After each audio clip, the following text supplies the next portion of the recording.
Pejabat Rusia memperingatkan Ukraina untuk tidak bergabung dengan aliansi militer NATO. Disebutkan bahwa bergabungnya Ukraina ke NATO akan berakibat meletusnya Perang Dunia Ketiga.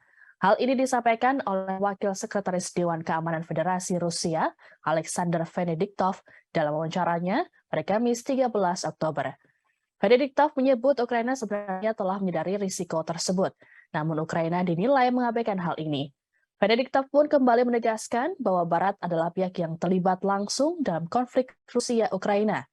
Presiden Ukraina Volodymyr Zelensky sebelumnya mengumumkan tawaran bergabung menjadi anggota NATO secara jalur cepat pada akhir September lalu.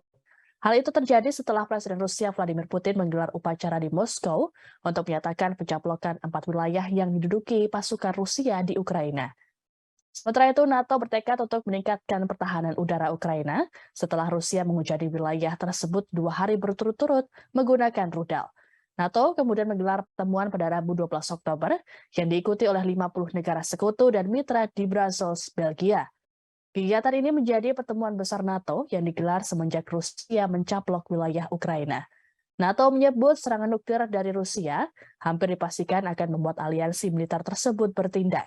Moskow kerap menggunakan ancaman penggunaan nuklir untuk mencegah NATO dan negara-negara lain untuk ikut campur dalam perang di Ukraina. Lebih dari 7 bulan invasi ke Ukraina, Rusia telah menderita kerugian besar dalam hal pasukan dan peralatan serta dipukul mundur di beberapa wilayah dalam sebulan terakhir. Presiden Putin telah menyatakan pencaplokan wilayah Ukraina dan mengancam akan mempertahankannya dengan senjata nuklir. Penasihat Keamanan Nasional Amerika Serikat Jake Sullivan bulan lalu menyatakan bahwa Amerika Serikat telah menjelaskan kepada Moskow soal konsekuensi bencana yang akan dihadapi apabila menggunakan senjata nuklir di Ukraina. Meski begitu, Sullivan tak secara terbuka menjelaskan tanggapan dari Amerika Serikat.